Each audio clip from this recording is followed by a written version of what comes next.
Hi, I'm going to be releasing my next book, Stormbound to Fire.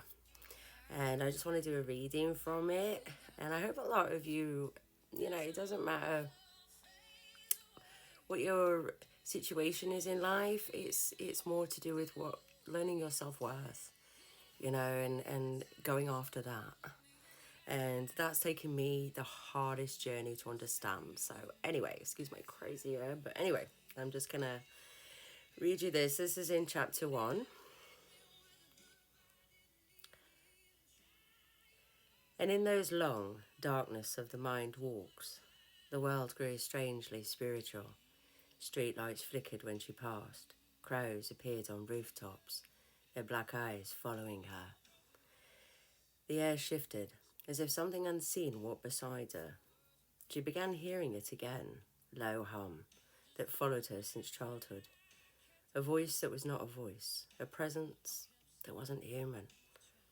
Not comforting, but not threatening either. It spoke in hate, in intuition, in sudden truths. It hit her like a shock of lightning. One night she stopped in the middle of an empty street and breathed out a question she'd never dared to ask out loud. Why did they all hurt me so much?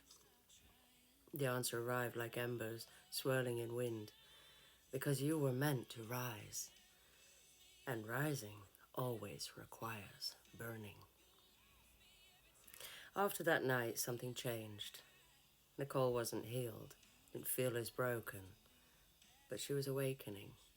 It started with dreams, fire spreading across the floor but never touching her. A woman made of ash reaching out a hand. A glowing doorway, a voice whispering, walk through, walk through, walk through.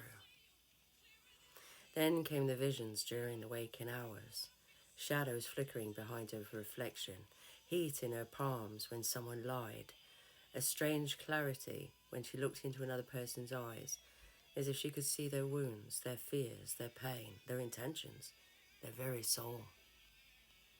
It wasn't madness, it was sensitivity, a spiritual knowing she had once possessed before life tried to bury it. But fire cannot stay buried. I'm going to end it there. I just want to say that, I know I use characters in stories. I like stories, and but there's always a lot of truth in my books. I am a very spiritual person, and I didn't come to that lightly.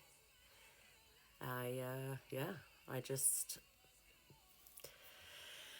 want to express what I just want to express healing for everyone as well. I don't mean I want to heal the world. That's not what I'm saying. That'd be cool, kind of nice. But what I'm saying is I just want to pass on what I've learned and what I do and what I see and the people I get to the privilege of holding space for as well. Those precious souls, and one thing among all of it, you gotta have something spiritual. You do. You gotta connect. So I do some meditations on, it could be a tree. Do what you want. Sorry, my adjusting my women. And anyway, it could be a tree, and like I've said before, you could literally sit in front of the tree and stare at the tree and look at the ants, look at the sap, that is meditation, but it's coming out of here. Do you know what I mean? And being in here, that's the difference, right? So anyway, I want to keep this short because I don't want too many people to just bypass it. But anyway, thank you. And my new book will be coming out very soon. I'm working my ass off to get it out. Stormbound to Fire. Just finishing the final editing. All right. Much love. Bye for now.